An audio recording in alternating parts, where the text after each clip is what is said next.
चार आइल बा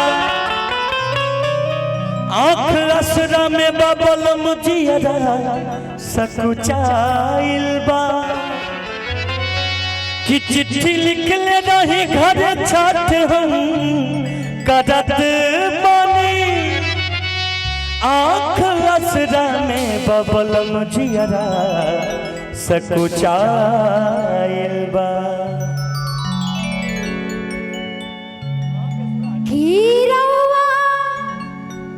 हो रउआ बहरा से घर जब ना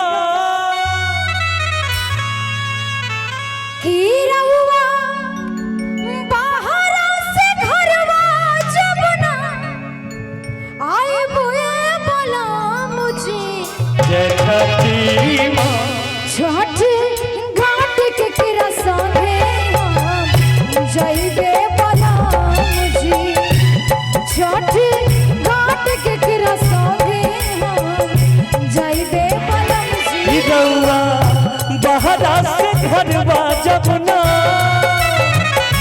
ओ रउआ बहरा से घर जब ना आई बुए बोला मुझे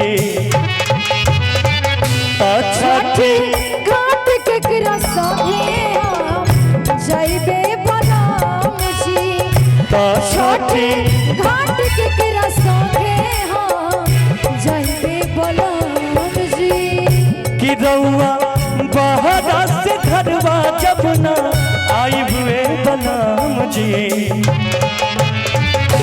छठी घाट के संगे जाई हुए बलराम जी छठी घाट के संगे जाई हुए बलराम जी।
कदा से हम मंगवाई धोवल गेहुआ के कदा से हम मंगवाई नारियल नेमुआ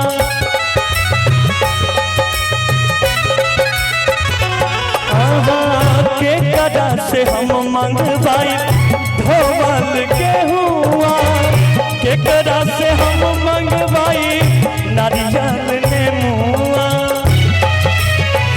ओ बूढ़ पानी कैसे ससुर जी के ओ बूढ़ पानी कैसे ससुर जी के अढ़ाई बे बलराम जी छठ घाट के किरा संगे हम जइबे